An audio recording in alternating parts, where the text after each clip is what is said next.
Bueno, muchas gracias. Pues yo voy a abordar un elemento también que es muy práctico y que ha salido en varios minutos previamente, se ha comentado varias veces, el uso de la telemedicina, el uso del seguimiento telefónico, y que es un elemento de, vamos a llamar, de seguimiento virtual, pero a la hora de la verdad, cuando eso le tenemos que aterrizar y ponerlo en el proceso, es bueno, cómo realmente se hace, ¿no? Y realmente qué factores de todo lo que implica la tecnología en el seguimiento de los pacientes realmente nos van a ayudar a mejorar los resultados, ¿no? Entonces, yo creo al respecto hay que hacer varias reflexiones, que son realmente si la evidencia que existe sobre utilizar o añadir telemedicina en el proceso de un programa de falla cardíaca, pues tiene algún sentido desde el punto de vista de resultados. Y por eso pongo si está todo dicho, porque seguramente no está todo dicho. Aquí os pongo el ultimísimo trial que se ha hecho, que es el BEAT, Heart Failure, que es un estudio utilizando un seguimiento basado en telemedicina en un modelo transicional, es decir, detectando enfermos prealta, en los que se les hacía un seguimiento con monitorización de peso, tensión arterial y se hacía una monitorización de síntomas. Aparte se hacía un soporte estructurado telefónico para buscar un cierto empoderamiento del enfermo, y lo que se observa, que es lo que veis aquí, realmente que el resultado fue neutro. Es decir, estudio multicéntrico realizado en California con más de 600 pacientes, y realmente parece que no hay ningún beneficio en utilizar la telemedicina en este contexto. Es muy importante, y luego lo veremos, cómo hay que escarbar en estos estudios para entender qué es lo que ha ocurrido, qué es lo que ha hecho que no funcionen. Si seguimos en esta línea, nos remontamos a los grandes estudios previos que ya conocéis, como el Tele-Heart Failure, con más de 1000 pacientes también incluidos. También hubo un resultado neutro en cuanto a la readmisión o la mortalidad por cualquier causa. Un sistema que utilizaba un seguimiento en cuanto a síntomas y a signos de recaída. Y el tercer gran estudio, que ha evaluado lo mismo, con también un número muy considerable de enfermos, y esta vez también monitorizando la presencia de síntomas y cambios en el peso, entre otros, en pacientes con fallo cardíaco, fue el Team Heart Failure, que tampoco demostró beneficio. Por lo tanto, cuando decimos vamos a utilizar telemedicina, si uno se mira esto y dice, pero ¿qué dices, no? Si realmente parece que esto no sirve de nada. Entonces, aquí venimos a otros que decimos, perdona, vamos a ver, depende cómo utilices esto. Este es el estudio que hicimos desde la zona del Hospital del Mar, es un estudio unicéntrico, en el que básicamente evaluamos la eficacia de utilizar un seguimiento con telemedicina para hacer, uno, la telemonitorización del paciente y la teleintervención a través de videoconferencia, y que se enfocaba también en el momento de la transición entre la fase aguda y la crónica, que además aquí tenemos la suerte de participar cardiólogos colombianos en el diseño del estudio, como Gina González, pero también luego con John Alexander pues tuvimos una gran ayuda en el desarrollo del programa. En este estudio, esto ya lo comenté otras veces, nosotros en cambio sí que vimos que cuando incluso nos comparábamos contra nosotros mismos en un estudio aleatorio, es decir, comparando con un estándar de manejo de hospital de día, seguimiento estructurado, realmente sí que veíamos que eso nos aportaba una reducción adicional muy importante en los reingresos de los pacientes y en el número de hospitalización. O sea, realmente había un beneficio, y eso nos contrasta mucho con otros estudios, ¿no? Es más, nosotros intentamos profundizar más en algo que era muy importante para lo que hablamos luego, es cómo esto puede ser sostenible, que eran los costes sanitarios, que además se miran con contabilidad analítica, y que, como vemos en esta gráfica, realmente el grupo de intervención tuvo una reducción muy significativa de costes.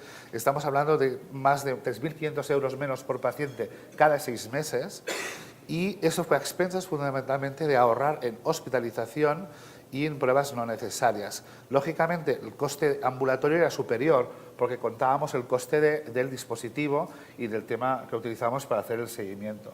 Por lo tanto, de alguna manera, la información, quizá en estudios más controlados, en entornos más, digamos, bien organizados, puede ser beneficiosa.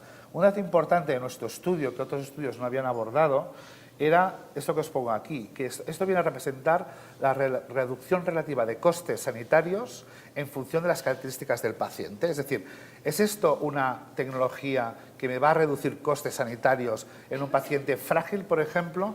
Y aquí tenemos como, por ejemplo, en enfermos con criterios de fragilidad hubo una reducción del 40% y fue significativa.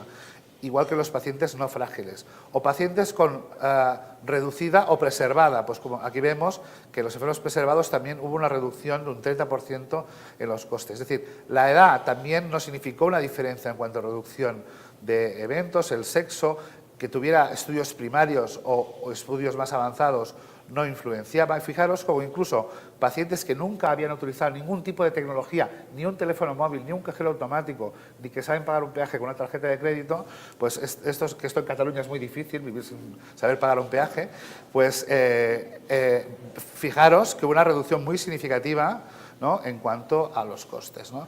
Y un dato que era muy controvertido en el Teen Heart Failure, que el tema de la depresión, que se dijo, ¿no?, que los enfermos, que el Teen Heart Failure no salió bien, porque los enfermos depresivos pues no toleraban el seguimiento de ese tipo, pues los depresivos también mejoraban. Por lo tanto, esto nos choca, y nos choca tanto como que esto, que es la ultimísima revisión del Cochrane sobre el valor del seguimiento estructurado telefónico o monitorización a distancia respecto al manejo convencional, que es un documento como de 400 páginas, os lo queréis leer, es detenido, pero que está muy bien porque analiza la mirada de estudios con mucha calidad y sobre todo te da información sobre qué componentes de telemedicina pues, son realmente beneficiosos en cuanto a reducción de eventos. Cuando tú juntas toda la información, sí te das cuenta, y aquí es un resumen simplemente de esta revisión de la Cochrane, que para lo que sería mortalidad por todas las causas, tanto si comparas el seguimiento estructurado con un manejo convencional, es a favor de la telemedicina, como si lo haces con la telemonitorización aislada, es favorable a la telemedicina. Y esto tiene en cuenta números de pacientes y muchos estudios tanto positivos como negativos, ¿no? Lo mismo si miramos en cuanto a la hospitalización por insuficiencia cardíaca, vemos que tanto en la parte de arriba el seguimiento estructurado vemos una hazard ratio de 0,85, por tanto favorable, como si miramos la telemonitorización. Por tanto, estamos en un punto, realmente no todo está dicho y seguramente hay factores que sí que marcan que la implementación de la telemedicina sea coste efectiva, y es lo que tenemos que hacer. Y la única manera es, lo que digo, es escarbar en estos estudios para ver por qué algunos han sido significativos y por qué algunos no lo han salido.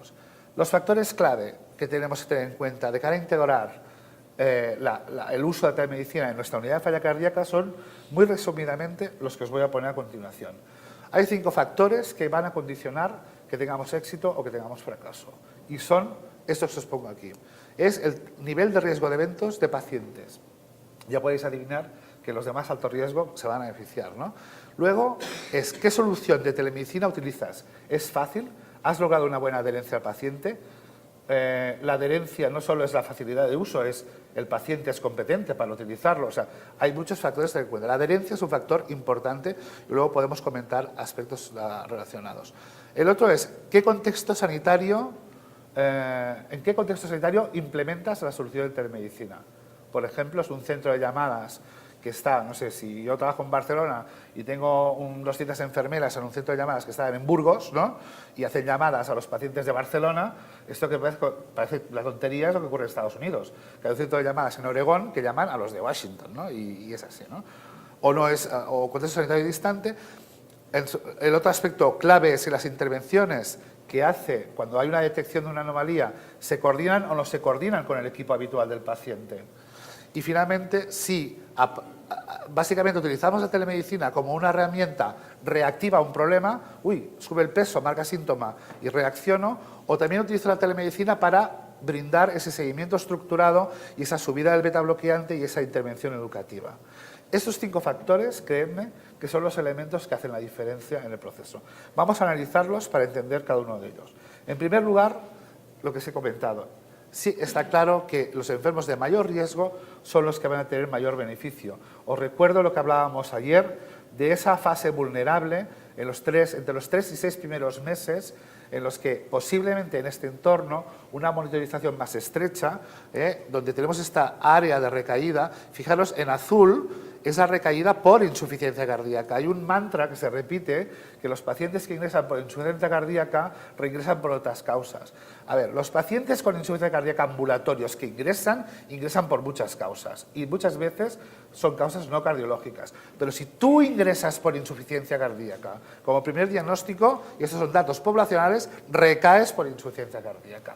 Por eso, una intervención focalizada en la insuficiencia cardíaca nos va a dar una ventaja en cuanto a reducción de riesgos importante.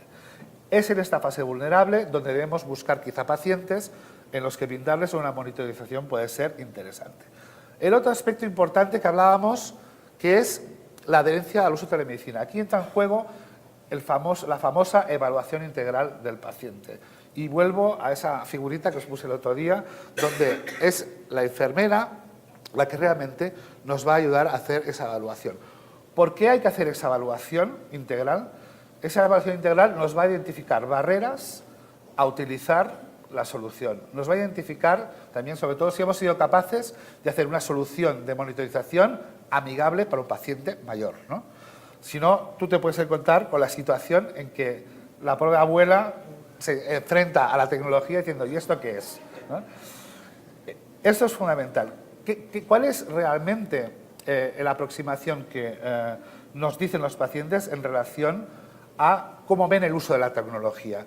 Y esto, aunque esto yo creo que lo comenté el año pasado, y los que sois nuevos pues os llamará la atención, cuando hicimos el estudio ICOR con Gina, nos dedicamos de forma sistemática a preguntar a todos los pacientes que seleccionábamos para el estudio, aunque no entraran, finalmente, porque se negaran a evaluar qué percepción tenían, primero, qué recursos, vamos a llamarles, tecnológicos tenían en su casa.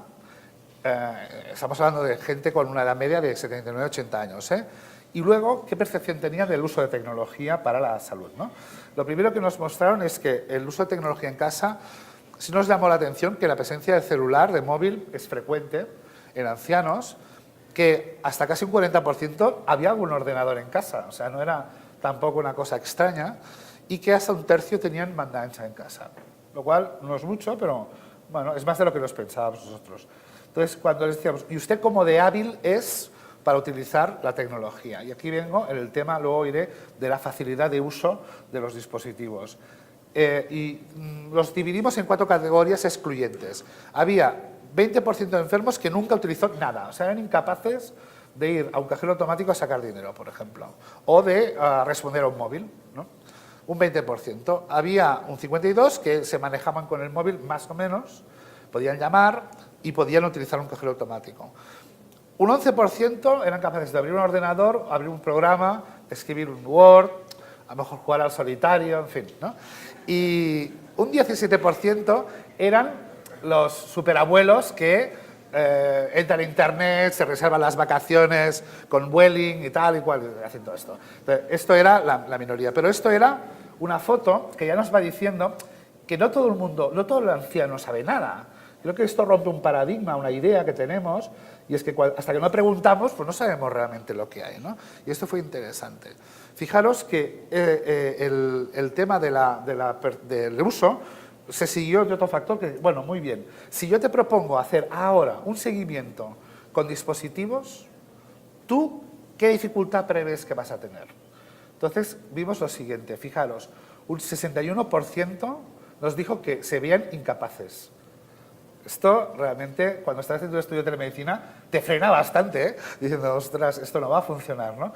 Pero fijaros que siempre hay un porcentaje que dice, no, yo me apunto a lo que sea, venga, vamos a hacer lo que sea, ¿no?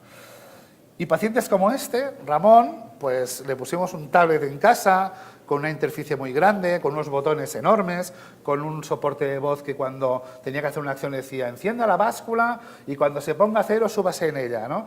Una serie de procesos pensados para el paciente. Y eso es importante porque estudios, por ejemplo, como el teleheart failure, la adherencia, pacientes que hicieran envío de biomedidas al menos 2 veces por semana, era inferior al 50% de los enfermos. Es decir, claro, no hubo un uso del instrumento, con lo cual es normal que no detectaran recaídas. Pero es que en el beat heart failure, que es incluso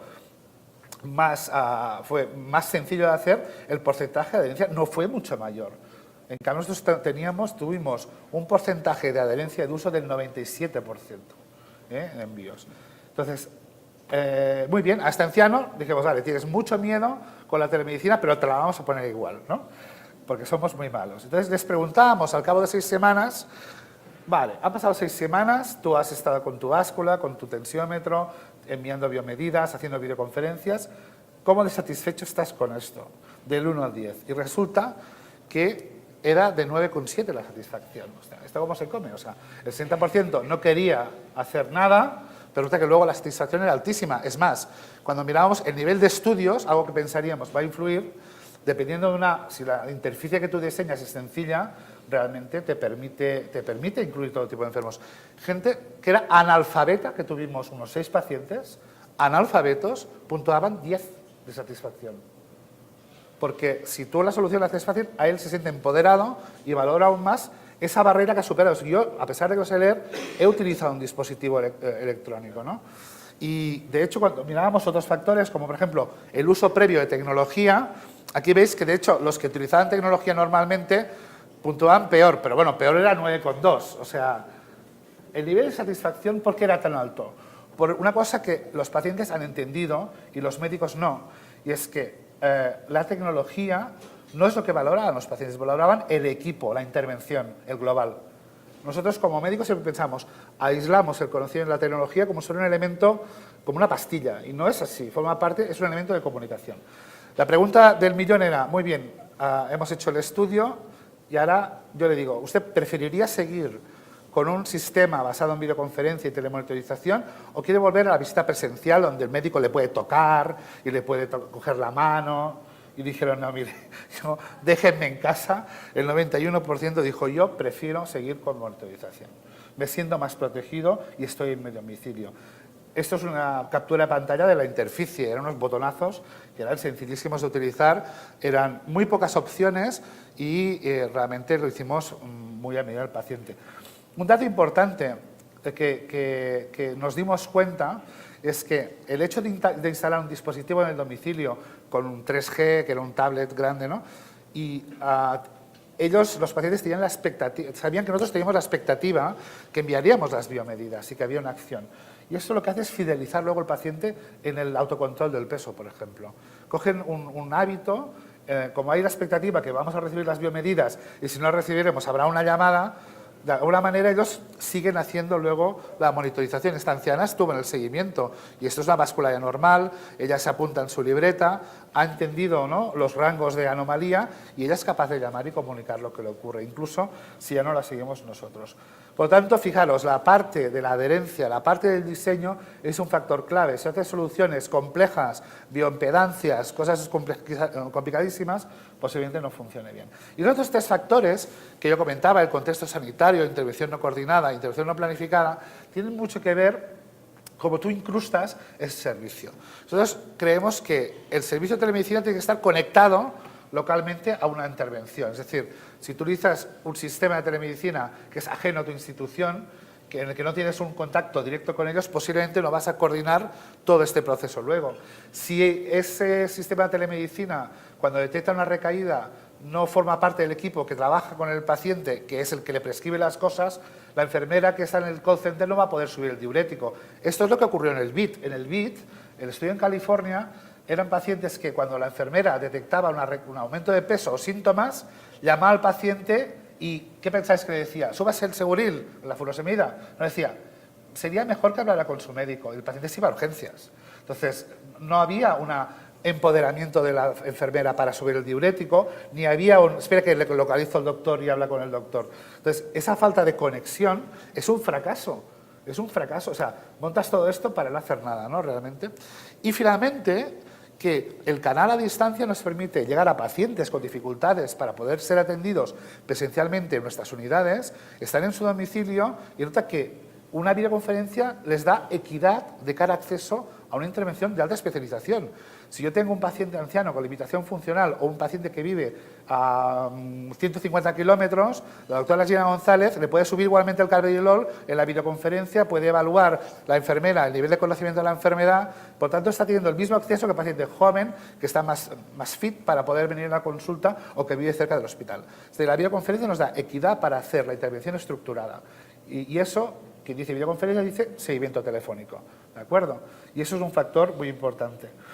Importante lo que decíamos, el incrustarlo en tu sistema de seguimiento.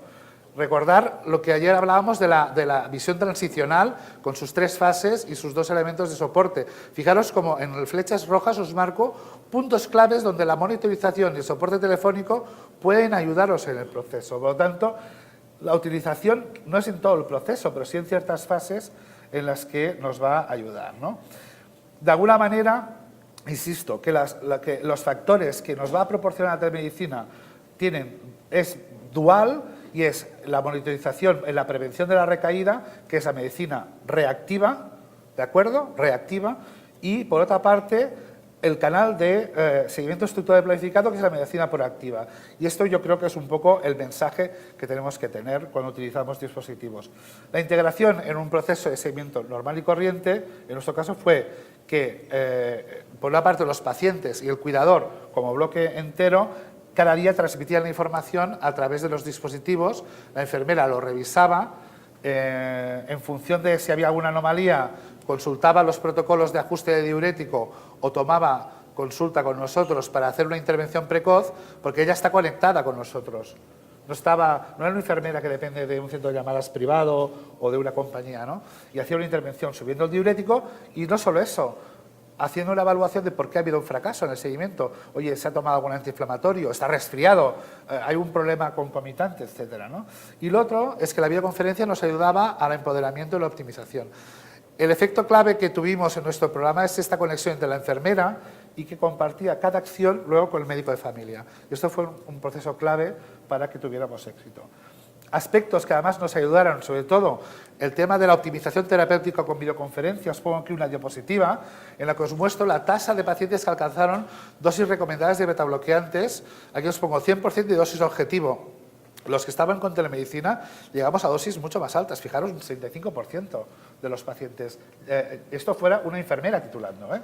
Una enfermera. Esto, lo normal, esto que sería nuestro hospital de día, 30% es lo que habitualmente obtenemos, 100% de dosis en pacientes mayores con comorbilidad, ¿no? Por lo tanto, hubo una reacción muy importante. Ya para terminar, ¿qué retos pendientes tenemos? Son 4 fundamentalmente, creo yo, para terminar en tiempo.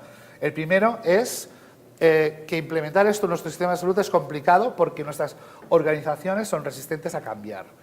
Aquí el paciente se le cita, viene a la consulta, ve la puerta, se sienta y hacer otro tipo de cosa es raro. La segunda cosa es, muy bien, ¿quién va a pagar esto? Porque el tipo de pago de este tipo de servicios no os creáis que es algo resuelto, no se sabe cómo pagar, ¿no? Y esto, ¿quién va a cubrir la inversión inicial en los dispositivos que harán la gestión? Otro aspecto importante es el nivel de riesgo. A todos los pacientes tengo que hacérselo, ya hemos visto que los de alto riesgo, pero la pregunta más importante será, ¿cuánto tiempo tengo que seguir monitorizando al enfermo? ¿Puedo desintensificar o no puedo desintensificar? Y así, para terminar las conclusiones, la telemedicina es útil cuando la utilizas cuando toca, eso sería un primer concepto. Los factores claves del éxito son el alto riesgo, que esté incrustado en sistemas locales, que esté ya conectado ese proceso de telemedicina con lo que ya existe y que pienses en uso reactivo y proactivo, y sobre todo que la solución sea sencilla, eso es imprescindible, que posiblemente cuando una organización ya ha hecho un cambio hacia un sistema orientado a la cronicidad, por ejemplo, aquel que tiene una unidad de falla cardíaca estructurada por enfermera, yo empezaría por ese entorno, más que ofrecer una solución tecnológica sin que no haya nadie detrás, ¿no? Y finalmente, hay que entender que la telemedicina es un canal de interacción, es una forma de comunicar, no es un fármaco. El Wi-Fi y el 3G no curan la congestión. Lo que cura la congestión es que esa información que va por el Wi-Fi o por el 3G, alguien haga algo. Y tenemos que meternos en la mollera esto. Y si os viene el desánimo, decís, no, es que yo no soy capaz de implementar la telemedicina, os dejo un mensaje final que os lo tenéis que repetir sin cesar. ¿De acuerdo? Muchas gracias. Muchas gracias, doctor Josep.